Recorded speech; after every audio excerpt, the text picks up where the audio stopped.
bahwa ini dilakukan oleh siapa, dikoordinir oleh siapa, maka kita bayangkan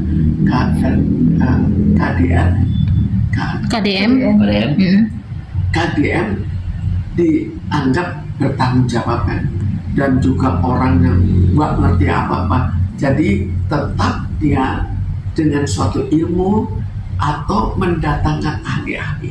Jadi di sini kita anggap untuk tetap dicoba karena kita sudah serahkan pada orang yang cukup bertanggung jawab, namun bukan ahli jiwa. Jadi kalau di sini ada suatu persoalan di mana yang dihadapi adalah gangguan jiwa, maka perlu dinilai dari segi kejiwaan dan itu harus cukup diprioritaskan. Namun masalah kejiwaan itu bisa dilakukan di mana saja. Itu bisa dilakukan di tempat rekreasi, bisa dilakukan di barak, itu tidak masalah karena tetap kalau kita lakukan suatu dalam mengatasi kejiwaannya bukan berarti tidak ada kegiatan, tapi ada kegiatan lain. Mungkin di sini kegiatan lainnya adalah barak karena dia anak nakal. Jadi sekarang kita lihat lagi apa yang harus diperhatikan. Yang harus diperhatikan adalah bahwa ini dilakukan di barak. Ada yang senang, ada yang tidak senang. Tapi yang perlu lagi, kalau dia sudah dilepas dari baraknya, maka dia kembali ke tempat asal. Di tempat asal itu mungkin itulah sumber di mana dia nakal. Jadi kita bayangkan di barak dia tidak nakal, dia anggap sembuh. Tapi begitu kembali ke sekolah, dia terbawa untuk melakukan suatu hal yang negatif lagi, terbawa untuk nakal lagi. Ini harus kita perhatikan dan ini risikonya ada di situ. Namun bukan berarti kita jangan lakukan. Kita lakukan, tapi mungkin hasilnya belum sempurna karena perbaikan masalah jiwa itu tidak bisa begitu cepat. Jadi pada saat itu dia sembuh, setelah itu mungkin dia kambuh lagi. Dan di situ kita terus memonitor. Antara lain adalah gurunya ikut dilibatkan karena guru sekarang terlalu tidak bertanggung jawab. Jadi akhirnya dia mudah kambuh. Jadi bagaimana caranya setelah kembali, gurunya tetap diberikan suatu ya untuk tidak lepas tanggung jawab terhadap murid-muridnya. Tapi guru itu juga kenapa lepas tanggung jawab? Tentu ada masalahnya. Kita bayangkan bahwa cukup banyak guru yang akhirnya ikut campur masalah kenakalan seorang anak. Kebetulan dia anak orang yang mempunyai kedudukan, yang mempunyai kekuatan. Akhirnya terjadi guru itu bisa dikeluarkan. Jadi itu kejadian fakta. Jadi guru itu juga harus kita bela juga. Kalau dia benar, belalah.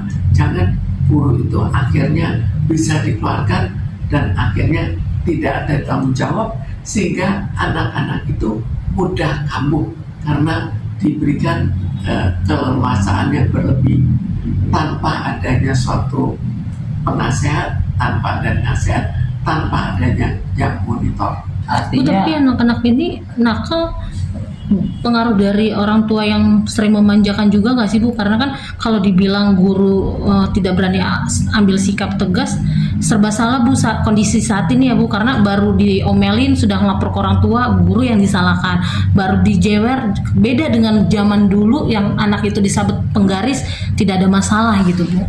Karena itu kita jangan lepas, begitu keluar dari barak, di barak kita anggap sembuh, tapi begitu keluar kita biarkan, padahal situasi berbeda. Salah satunya adalah situasi dengan guru, situasi dengan lingkungan, itu juga berbeda. Karena itu guru harus diberikan kekuatan untuk melakukan tindakan yang wajar. Jangan tiap kali guru itu selalu salah, apalagi guru itu mungkin oleh orang tuanya juga diberikan uang, akhirnya harus tunduk pada anaknya. Artinya di sini tidak menjamin saat dia keluar dari barak ya Bu ya, gitu. Ya. memang tidak menjamin. Jadi hasilnya adalah perbaikan, bukan penyembuhan total. Karena itu kita ikuti lagi, ini makan waktu. Artinya dia keluar dari barak harus tetap didampingin untuk anak-anak yang kategori ini. Sekolahnya kita beritahukan, kita bina guru-guru untuk tetap melaporkan jika ada apa-apa. Itu minimal. Kita sediakan di situ ahli-ahli dalam kejiwaan. Jika ada sesuatu yang kurang baik, suruh diminta untuk diobati lagi, diminta untuk dilakukan suatu konsultasi atau apa, tergantung pada keadaan anak itu. Tapi ada saran nggak sih Bu untuk orang tua yang tidak bisa menerima keadaan anak dimasukkan ke barak gitu? Karena belum lama ini juga ada orang tua murid yang melaporkan KDM ke kepolisian terkait katanya ini sudah keterlaluan, anak harus dimasukkan ke barak. Jadi di sini ada suatu persoalan bahwa mungkin saja ada orang tua yang tidak setuju. Apalagi kok orang tua itu seorang yang berkuasa, itu jadi susah. Tapi sekarang tinggal bagaimana kalian mengatasi atau memberikan pengarahan pada orang tuanya. Karena kalau ini tidak dilakukan, anak tipe itu akan menjadi seorang yang akan mengajak anak-anak lain. Ini kan penyuluhannya baru ke murid-murid yang nakal ya Bu. Penting juga nggak sih Bu kayak ke pihak sekolah tuh orang tua murid diundang untuk diberikan penyuluhan, untuk terutama untuk yang kontra, yang tidak nerima. Dan itu kita batasi. Kita jangan semua diberikan pengarahan, tapi kita batasi. Kan guru itu bisa melihat ini anak nakal, ini yang enggak. Kita walaupun ada kesalahan, tapi kan bisa memperkirakan. Jadi itu yang diambil untuk diberikan pengarahan. Jadi paling tidak yang diharapkan, sebagian bisa membaik, sebagian yang terlalu keras sudah terlambat dan tidak bisa diperbaiki, mungkin akan lebih susah. Dan yang perlu lagi, kalau memang kita mau tuntaskan, jangan kita menunggu anak itu jadi anak nakal.